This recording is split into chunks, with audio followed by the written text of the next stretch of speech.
Assalamualaikum dear student, welcome to Englishman YouTube channel. In this YouTube channel you will learn about English language, English vocabulary and about English grammar. So without wasting our time, let's start our lecture. तो मेरे प्यारे दोस्तों, इस lecture में हम ये 3 topics पढ़ेंगे जो हैं what is grammar, letter, vowels and word. तो सबसे पहले हम देख लेते हैं कि ग्रामर क्या होती है। The structure and rule and regulation of any language is called grammar. किसी भी ज़ुबान के कायदे कानून और उसकी बनावट को हम ग्रामर कहते हैं। जैसे कि उर्दू एक ज़ुबान है तो उसकी जो रूल एंड रेगुलेशन है वो अलग होगी, और जो सिंधी ज़ुबान है उसकी रूल और रेगुलेशन अलग होगी, पंजाबी की अलग होगी। ऐसे ही इंग्लिश की भी रूल और रेगुलेशन अलग होगी।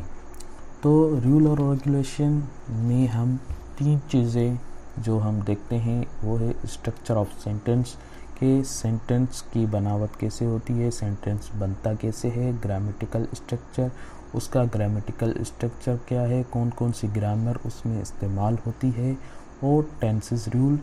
और टेंसेस रूल जो टेंस होते हैं वो एक जो ज़ुबान को सीखने में जो अहम किरदार अदा करते हैं। टेंसेस जो होते हैं जो जिसे हम ज़मान बोलते हैं, ज़मान यानी वक्त, तो वो एक अहम किरदार अदा करते हैं। और इंग्लिश में भी टेंसेस बहुत ही इम्पोर्टेंट होते हैं। तो आगे चलते हैं। Letters. Letter is the smallest unit और पार्ट ऑफ एनी लैंग्वेज। किसी भी ज़ुबान के छोटे में छोटे हिस्से को हम हरूफ बोलते हैं। There are 26 letters in English alphabet. English जो अल्फ़ाबेट होती है उसमें 26 लेटर्स होते हैं, 5 और वॉवेल्स, 5 जो होते हैं वो वॉवेल्स होते हैं, एंड 21 आर कॉन्सोनेंट्स, और जो 21 होते हैं वो कॉन्सोनेंट्स होते हैं। 5 वॉवेल्स कौन से होते हैं? ए, ई, आई, ओ, यू। ये जो 5 होते हैं वो वॉवेल्स होते हैं।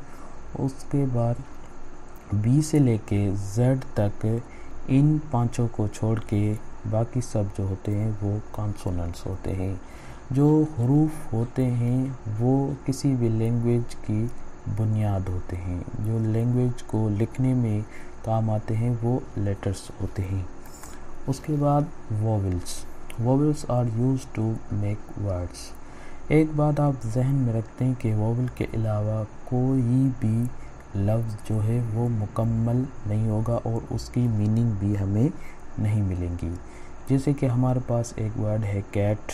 कैट में जो सी और टी के बीच में जो ए आया है वो हमारा वोवेल है। और उसके बाद है डक। डक में यू हमारा वोवेल है। और बटरफ्लाई। बटरफ्लाई में 2 वोवेल आए हैं। 2 से ज़्यादा भी आ सकते हैं, कभी 3 भी आ सकते हैं, 4 भी आ सकते हैं। तो यू और ई जो है हमारे वोवेल हैं, जो लाल कलर के मैंने हाईलाइट कर दिए हैं आपके लिए। तो ये हम अगर निकाल दें तो हमें एक्चुअल मीनिंग नहीं मिलेगी किसी भी वर्ड की, हमारा वर्ड मुकम्मल ही नहीं होगा। तो वोवेल हमें वर्ड बनाने के लिए, लफ्ज़ बनाने के लिए काम आते हैं। उसके बाद वर्ड क्या होता है? ए ग्रुप ऑफ लेटर्स और the combination of letter which gives a meaning is called word. किसी जो हरूफों के मजमुए जिससे हमें कोई भी माना मिले तो उसे हम लफ्ज़ कहते हैं। यानी कि जो हरूफ हैं वो आपस में मिलके एक लफ्ज़ बनाएं और हमें उसमें से मीनिंग भी मिले तो हम उसे वर्ड कहते हैं। जैसे कि बी, ओ, वाई, ये तीनों अलग अलग हरूफ हैं। ये ग्रुप हुए, आपस में मिले और एक वर्ड बना बॉय। आई, सी, ई, आइस, ये भी 3 अलग अलग वर्ड हैं, मिले तो ये वर्ड बना आइस यानी बर्फ़। और उसके बाद मोटर, तो मोटर यानी मोटर। तो वर्ड हरूफ मिलके एक वर्ड बनाते हैं और जिससे हमें कोई मीनिंग भी मिले तो हम उसे वर्ड कहते हैं।